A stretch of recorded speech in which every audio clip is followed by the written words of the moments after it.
Bismillahirrahmanirrahim. Assalamualaikum warahmatullahi wabarakatuh. Alhamdulillah, wassalatu wassalamu ala rasulihi wa ala alihi wa ashabihi wa man tabi'ahum bi ihsanin ila yaumiddin wa ba'du. Baik, kita lanjutkan. Tadi sudah kita sebutkan makna dua kalimat syahadat, yaitu makna syahadat la ilaha illallah dan makna syahadat anna Muhammadan Rasulullah. Masuk kita pada rukun syahadatain. Sebagaimana salat ada rukunnya, puasa ada rukunnya, zakat ada rukunnya. Setiap ibadah maka ada rukunnya. Dan perlu kita ingat bahwa kalimat syahadat ini puncaknya ibadah, yaitu tauhidullah. Jadi jangan kita mengira bahwa mengucap syahadat itu bukan ibadah, bahkan itu puncaknya ibadah. Kita ingat hadis Nabi SAW, al-imanu bid'un wa sab'una syu'bah. Iman itu ada 70 cabang lebih. Au bid'un wa sittuna syu'bah, atau 60 cabang lebih. A'laha qawlu la ilaha illallah. Puncaknya, yang paling tingginya adalah mengucapkan la ilaha illallah, wa adnaha imatatul adha 'anit tariq.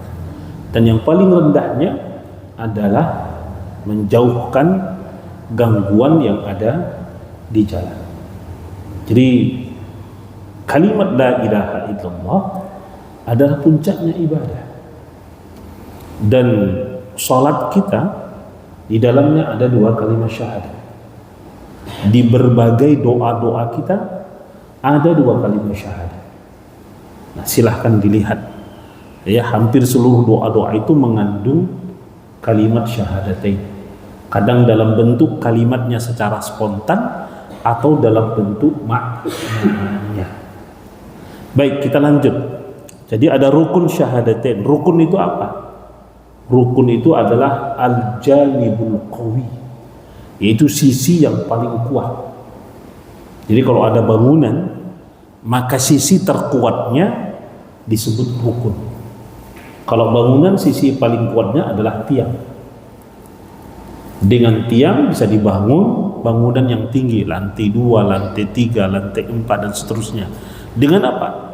Dengan tiang yang kuat. Jadi sisi terkuatnya. Ya, nah itu maknanya rukun. Jadi rukun dalam agama berarti sisi yang terkuat di dalam agama. Ya, dalam amaliyatnya ada 5, dalam iman keyakinannya ada 6. Maka rukun Islamnya ada 5, rukun imannya ada 6. Nah, di setiap ibadah ada rukun. Rukun ibadah secara umum itu ada yang mengatakan 2, ada yang mengatakan 3. Yang mengatakan 2 termasuk Syekhuna Shalih Al-Fauzan, hafizahullah. Apa rukun ibadah? Yang pertama ikhlas, yang kedua mutaba'atul rasul, ayyakuna khalisan lillah, ya, wa yakuna shawaban li sunnati Rasulullah sallallahu alaihi wasallam. Ini rukun ibadah. Dan ada menambahkan satu lagi. Apa itu? Tauhidullah. Setiap ibadah mesti dilandasi dengan tauhid kepada Allah Subhanahu wa taala. Nah, dalam setiap ibadah ada rukunnya lagi. Jadi secara keseluruhan ibadah itu dua syaratnya, tapi setiap jenis ibadah punya syarat tersendiri. Syahadatain ada syaratnya, sholat ada syaratnya, zakat ada syaratnya, puasa ada syaratnya, haji ada syaratnya, ada rukunnya. Ya, semua diiringi dengan rukun dan syarat. Sholat, wudhu, semua ada rukun dan syaratnya. Nah, termasuklah dua kalimat syahadat yang mungkin ini jarang kita dapati dalam pengajian-pengajian yang umum dahulu. Nah, alhamdulillah sampai kepada kita bahasan ini melalui kitab-kitabnya para ulama. Baik, kita mulai. Rukun syahadat la ilaha illallah. Rukun la ilaha illallah ada dua rukun. Yang pertama disebut dengan rukun an-nafyu. Dan yang kedua disebut dengan rukun al-isbat. Rukun an-nafyu artinya rukun peniadaan. Maksud dari peniadaan di sini apa? Terkandung dalam kalimat la ilaha. La itu adalah ya penafian terhadap isim setelahnya. Jadi la dalam bahasa Arab, dalam kaidah Arab, lamun nafi ya lil ismi ba'dah, yaitu lam yang menafikan, meniadakan ya isim setelahnya.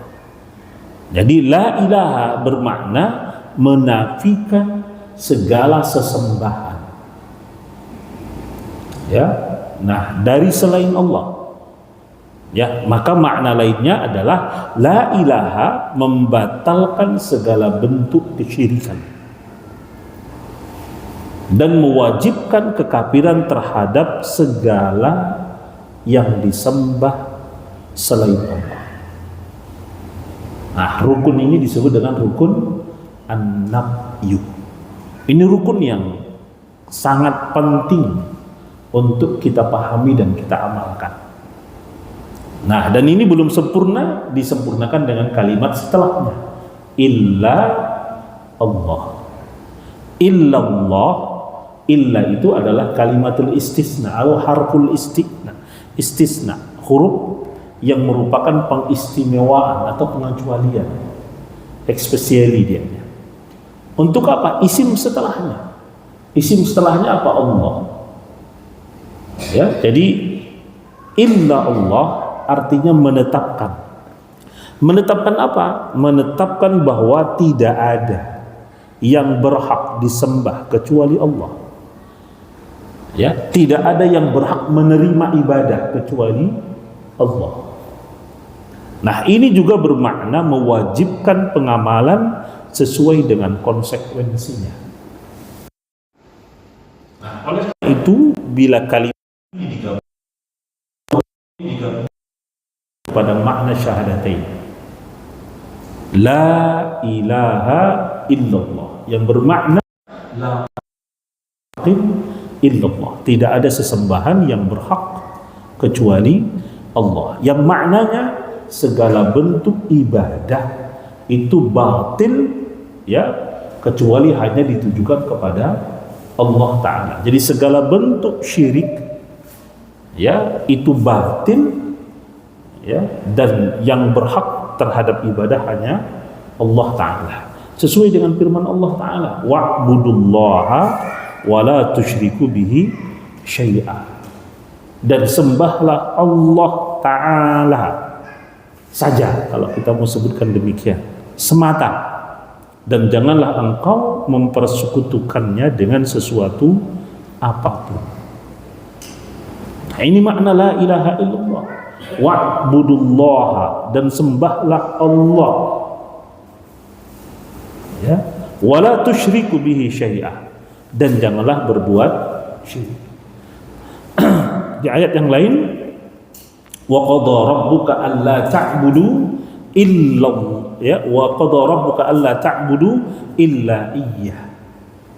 Ya, dan Rabbmu telah memerintahkan supaya kamu jangan menyembah ya kecuali hanya kepada Dia. Dia maksudnya Allah Subhanahu wa taala. Di ayat yang lain Allah mengatakan qul ta'alau atlu ma harrama rabbukum 'alaikum alla tusyriku bihi syai'a. Katakanlah, marilah kubacakan apa yang diharamkan Allah atas kalian. Apa itu? Janganlah kalian mempersekutukan Allah dengan sesuatu apapun. Jadi makna la ilaha illallah menafikan segala bentuk penyembahan kepada selain Allah dan menetapkan bahwa ibadah itu hanya untuk Allah. Yang maknanya juga menafikan segala bentuk kesyirikan dan menetapkan hak ibadah itu hanya milik Allah. Oleh karena itu para anbiya seperti Nabi Ibrahim alaihissalam, ya, beliau berkata kepada kaumnya, innani bara'un mimma tusyrikun, inni bari'un mimma tusyrikun. Aku berlepas diri, tidak bertanggung jawab terhadap apa yang kalian sembah. Jadi berlepas diri dari semua yang kalian sembah. Para nabi berkata demikian. Inni bari'un mimma tusyrikun. Aku berlepas diri dari apa yang kalian sembah. Karena kalian menyembah selain Allah. Nah, ini rukun la ilaha illallah. Ya. Di ayat yang lain ketika Allah mengatakan faman yakfur bit-taghut wa yu'min billah faqad istamsaka bil urwatil wusqa. Barang siapa yang ingkar kepada taghut dan beriman kepada Allah, maka sesungguhnya ia telah berpegang kepada huhul, tali yang amat kokoh. Ya, ingkar kepada taghut, kafir kepada taghut, itulah makna la ilaha. Ya, dan beriman kepada Allah, hanya menyembah Allah, itulah makna illa Allah. Dan al-urwatul wusqa, ya, maksudnya adalah la ilaha illallah. Dan banyak ayat-ayat yang senada dengan hal ini. Baik, kita masuk yang kedua, rukun syahadat Muhammadur Rasulullah. Rukun syahadat Muhammadur Rasulullah terkandung pada kalimat abduhu ya wa rasuluhu. Muhammad itu adalah hamba, abdun. Berarti dia makhlukun abidun. Muhammad itu adalah makhluk.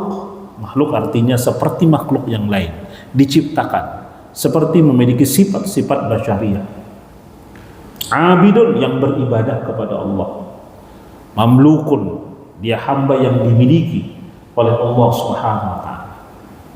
Nah, kalau begitu tidak boleh mengangkat derajatnya melebihi abdun. Tidak boleh mengangkatnya karena dia hamba, jangan diangkat derajatnya melebihi hamba. Ya, apalagi diangkat derajatnya pada derajat ilahiyah atau rububiyah. Misalnya dengan mengatakan bahwa Rasul Shallallahu Alaihi Wasallam itu adalah ya sang maha pembuka pintu-pintu misalnya. Ya, apa contohnya? Ini sholawat yang selalu dibaca. Allahumma salli ala Sayyidina Muhammad al-Fatih lima ughliq. Ya, salawat kepada Sayyidina Muhammad yang maha pembuka segala yang tertutup. Ya, Al-Fatih Allah Subhanahu wa taala. Yang maha membuka segala sesuatu itu adalah Allah Subhanahu wa taala. Jika Rasul SAW bisa membuka hati, Rasul akan buka hati, masukkan hidayah. Tapi yang ada apa? Innaka la tahdi man ahbabta, walakin Allah yahdi man yasha. Engkau tak mampu memberi hidayah pada orang yang kau cintai, tapi Allah Maha Kuasa memberi hidayah pada siapa yang Dia kehendaki. Jadi kalau Rasul membuka segala yang tertutup, kenapa Dia tidak buka untuk keluarga terdekatnya saja dulu? Ya, nah ini contoh aja.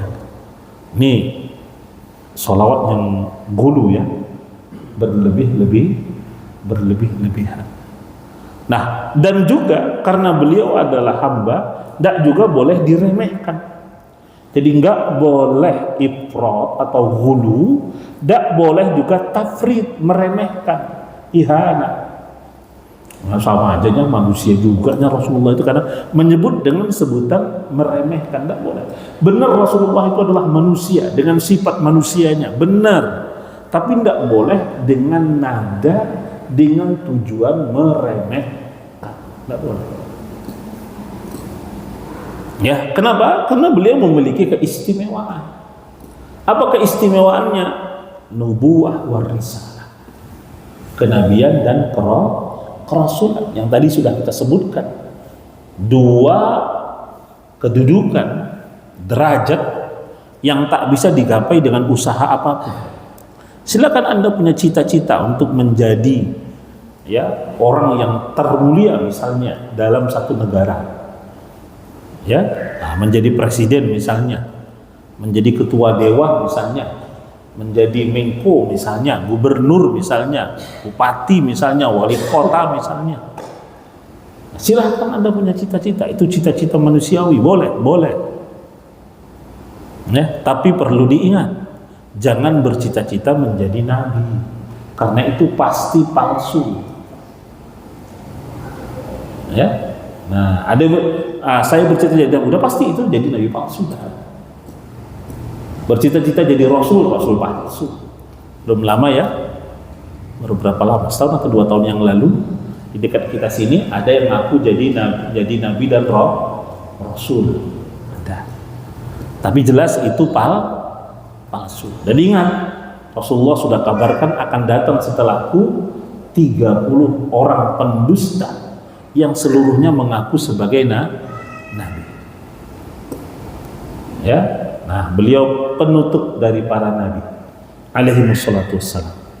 Nah, jadi beliau adalah hamba dan rasulnya. Beliau adalah makhluk yang paling sempurna yang memiliki 2 sifat ini, sifat kemanusiaan sekaligus sifat seorang rasul. Maka beliau mengatakan, kul innama ana basyarum mislukum yuha ilayya annama ilahukum ilahu wahid. Katakanlah ya Muhammad, sesungguhnya aku ini adalah bashar, manusia biasa seperti kalian, tapi aku mendapat wahyu. Nah itu bedanya sama kita. Kita nggak dapat wahyu, tapi wahyu syaitan selalu. Kenapa? Syaitan pun memberi wahyu. Ya.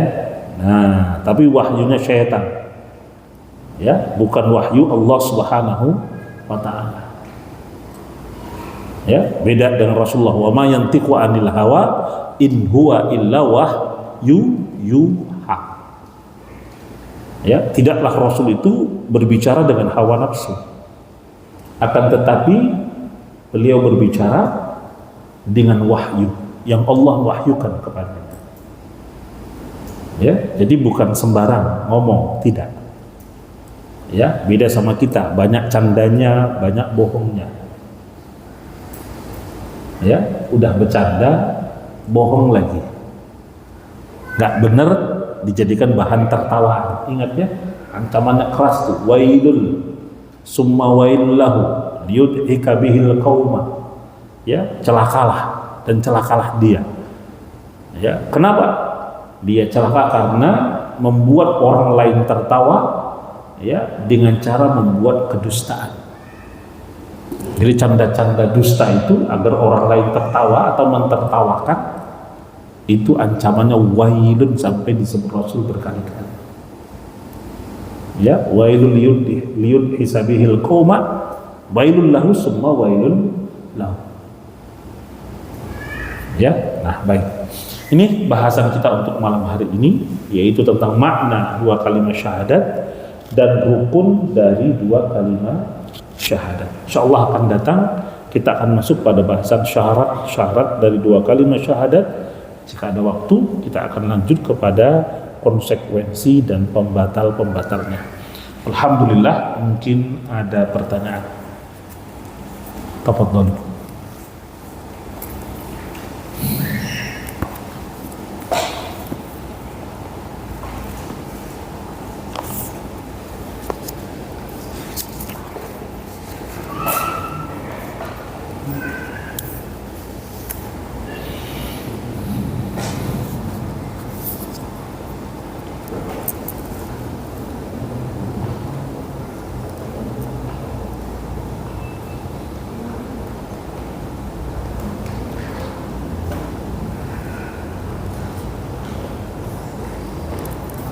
Fikum soal. Kalau nggak ada, alhamdulillah.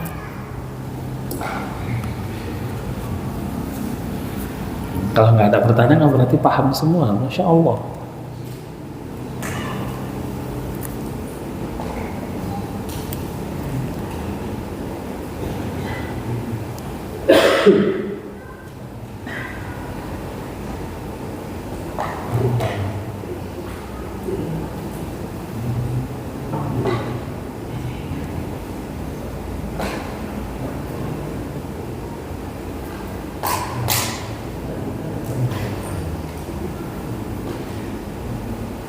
Assalamualaikum warahmatullahi wabarakatuh. Waalaikumsalam, Pak.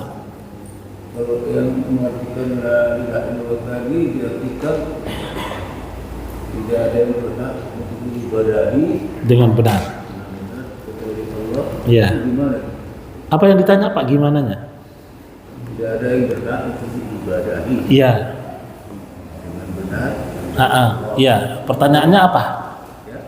Pertanyaannya apa? Sebenarnya tadi itu tapi dengan la ilaha illallah. Tapi itu tadi artinya sudah disebutkan. Nah, yang menjadi pertanyaannya apa? Ya, itu boleh. Memang itu harusnya. Makna la ilaha illallah itu adalah tidak ada yang berhak diibadahi dengan benar kecuali Allah. Atau makna lainnya, tidak ada sesembahan yang benar kecuali Allah.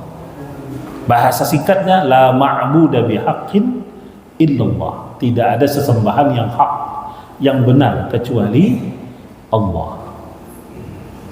Bisa Pak? Baik. Tidak ada sesembahan berarti siapapun yang disembah atau apapun yang disembah itu batil. Kalau begitu yang menyembah matahari batil, menyembah bulan, bintang, patung-patung, gambar-gambar, hewan-hewan, pohon-pohon, malaikat, jin, rasul disembah, itu batil semuanya. Kenapa? Karena mereka tidak berhak disembah. Nah, yang benar adalah hanya Allah Subhanahu wa ta'ala. Maka maknanya tidak ada yang berhak disembah dengan benar kecuali Allah Subhanahu wa ta'ala. Bisa dipahami Pak? Nah, baik. Ada orang mengucapkan la ilaha illallah tapi masih nyembah selain Allah. Benar enggak syahadatnya? Berarti enggak benar. Di mana bukti ketidakbenarannya? Kenapa dia masih beribadah kepada selain Allah? Contohnya, berdoa kepada selain Allah, berdoa kepada kuburan, berdoa pada nenek moyang. Disebutnya syekh-syekh bulan itu untuk minta tolong, minta perlindungan, minta kesembuhan. Ini contohnya. Ya, atau ya, dia memakai, menggunakan ya yang kita sebut dengan jimat atau raja. Ada yang minta tolong, ada yang minta perlindungan, ya, ada yang minta rezeki, minta jodoh, minta anak, minta kesembuhan dan sebagainya. Benarkah? Berarti itu tidak benar, itu batil.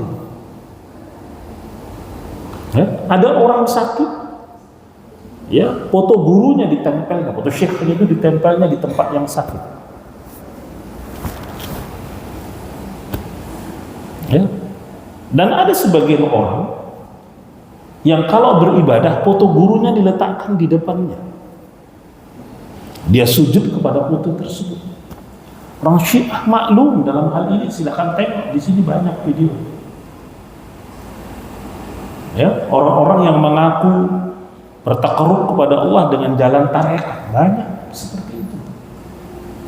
Orang-orang yang beribadah dengan merobitah, ya, menjadikan syekhnya sebagai robitah, perantara antara dirinya dengan Allah Ta'ala. Banyak.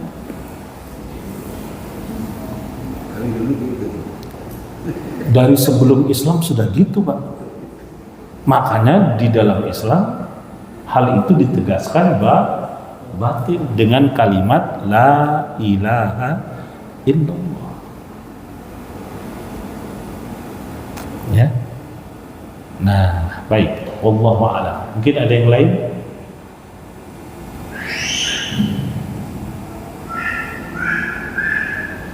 Kosong berarti. Baik, bila memang tidak ada, demikian alhamdulillah untuk saudara-saudaraku. Banyak saudara kita yang saat ini dilanda bencana, khususnya untuk Provinsi Aceh dan termasuk kita di Sumatera Utara, tapi di ujung Sumatera Utara. Ya. Nah, banyak saudara-saudara kita bukan hanya puluhan, ratusan, ribuan, bahkan mendekati angka jutaan saudara kita yang terdampak bencana tersebut. Ya, kita yang saat ini selamat, aman-aman. Ya, aman-aman kan kita, tidur nyenyak, makan tinggal colok saja. Ya, ada uang bisa beli di kedai, di warung. Kan nyaman sekali.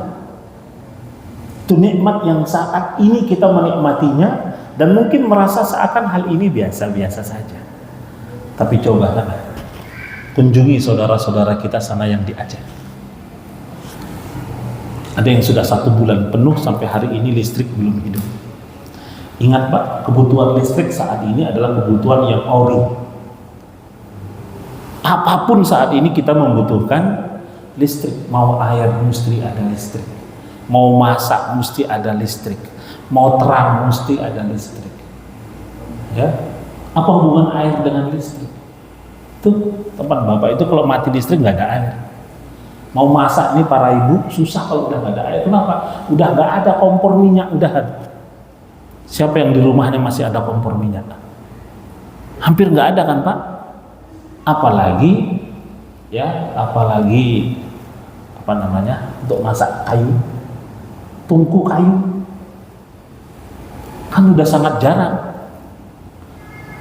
Nah, saudara-saudara kita di sana saat ini begitu keadaannya.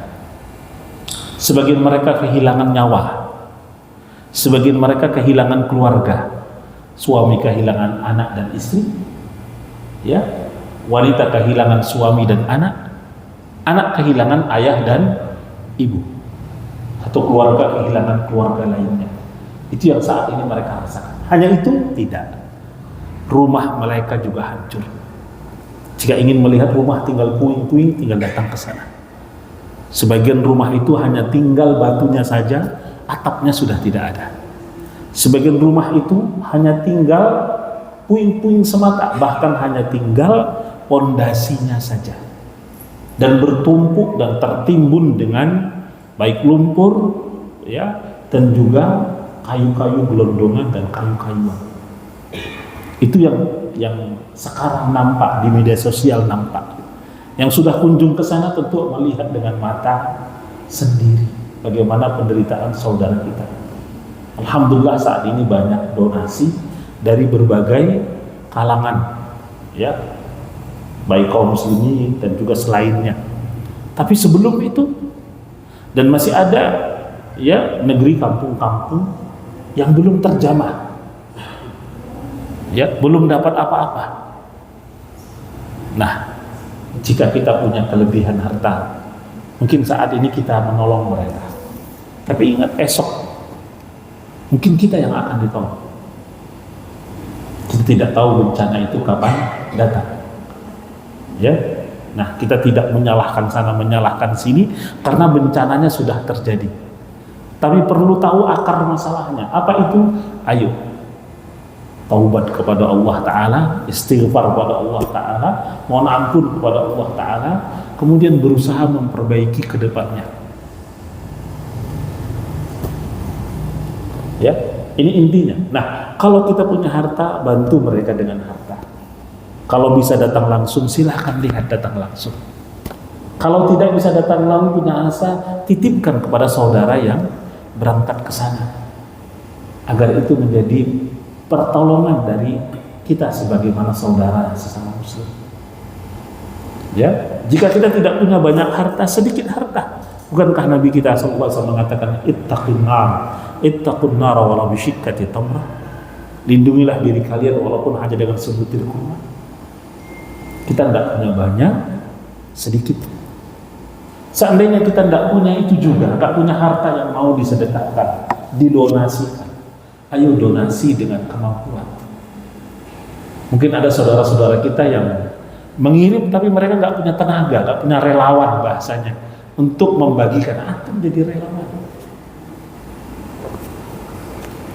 ya, nggak mampu jadi relawan di sana, jadi relawan di sini yang membantu mengumpulkan donasi. Nah, baik, tidak punya semuanya, doa. Masih nggak bisa juga berdoa. Tidak bisa juga lisannya memohon kepada Allah, ya Allah, angkatlah penderitaan saudara-saudara kami yang mendapatkan bencana. Ringankan beban mereka, tabah dan sabarkan mereka, ridhokan mereka terhadap takdirmu. Ya, gantilah apa yang hilang, apa yang rusak penderitaan mereka dengan kebaikan, dengan keselamatan, dengan kedamaian, dengan yang lebih baik. Pakai ini nggak bisa juga. Kalau begitu, antum akan didoakan insya Allah. Kalau nggak bisa berdoa juga kan akan didoakan dengan Allahumma gfir lahu warhamhu wa'afihi wa'fu anhu. Mau apa lagi? Jadi jangan terlalu bakhil sehingga dengan doa saja bakhil. Doakan saudara kita tersebut. Sebut mereka dalam doa-doa kita. Ya, dalam waktu-waktu yang mustajab. Ya. Nah, kita jangan remehkan doa. Ingat, Allah Maha Kuasa. Ujibu da'watad da'i idza da'ani. Aku akan kabulkan permohonan orang-orang yang memohon kepadaku, ya, kalau dia mohon. Ya, dan ingat, bila antum enggan, ada orang lain yang melakukan. Ingat itu. Ya.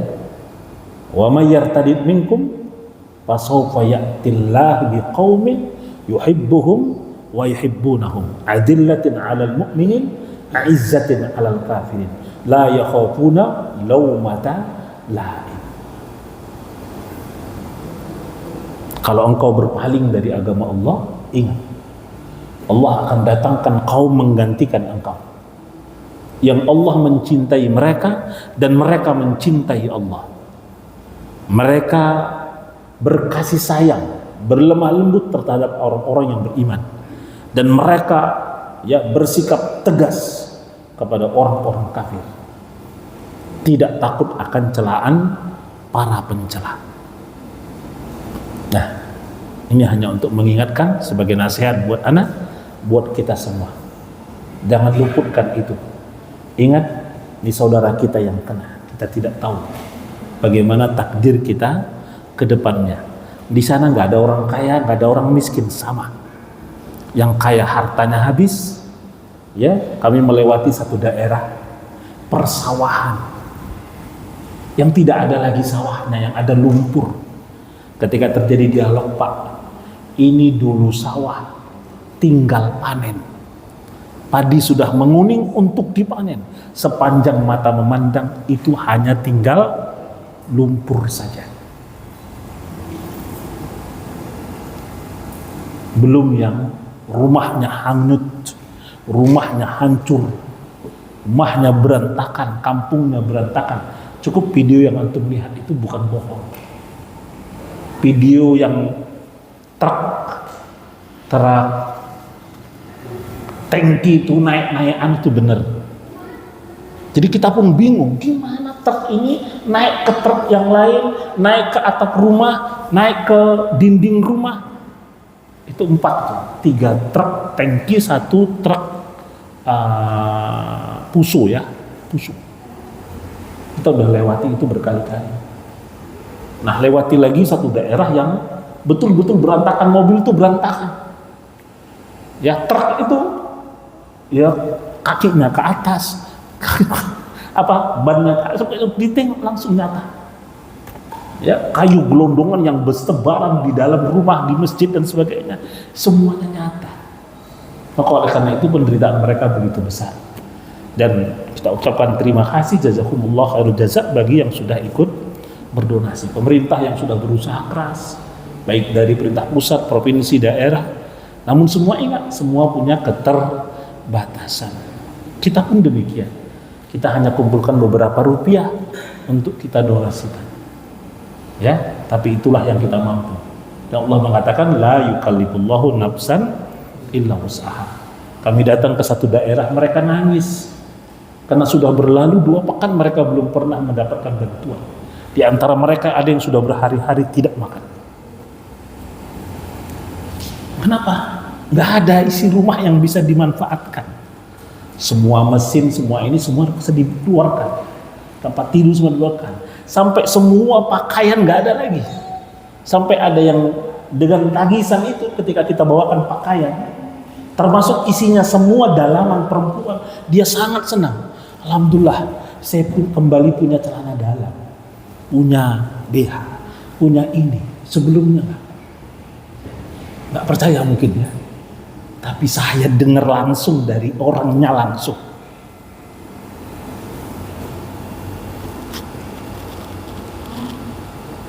Itu.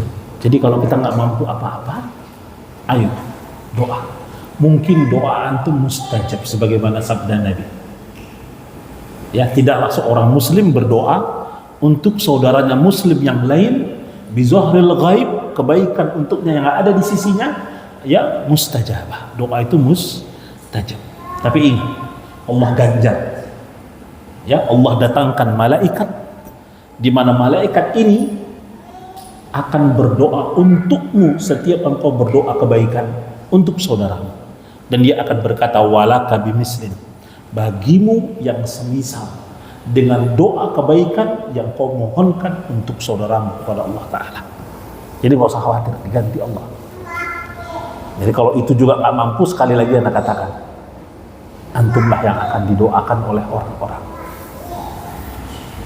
Semoga ini bermanfaat mengingat kita semuanya bagaimana kita saat ini sedang merasakan begitu banyaknya nikmat Allah.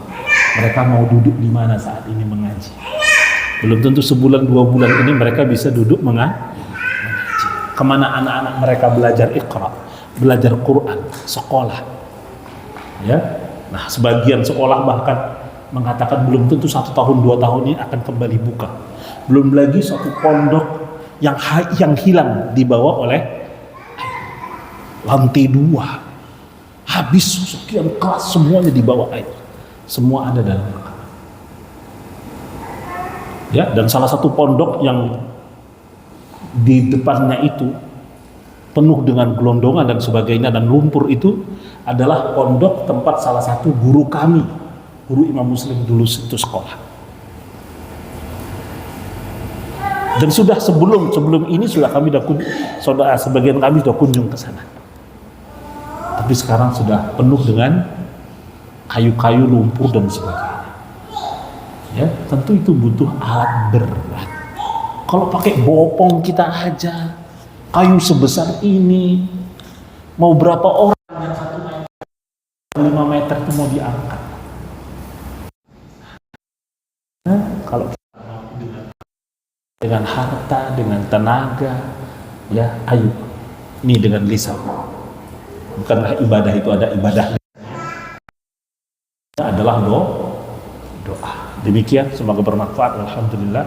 Wassallallahu Muhammadin wa ala alihi wasallam. Subhanallahi bihamdika, asyhadu an la ilaha illa anta astaghfiruka. Assalamualaikum warahmatullahi wabarakatuh.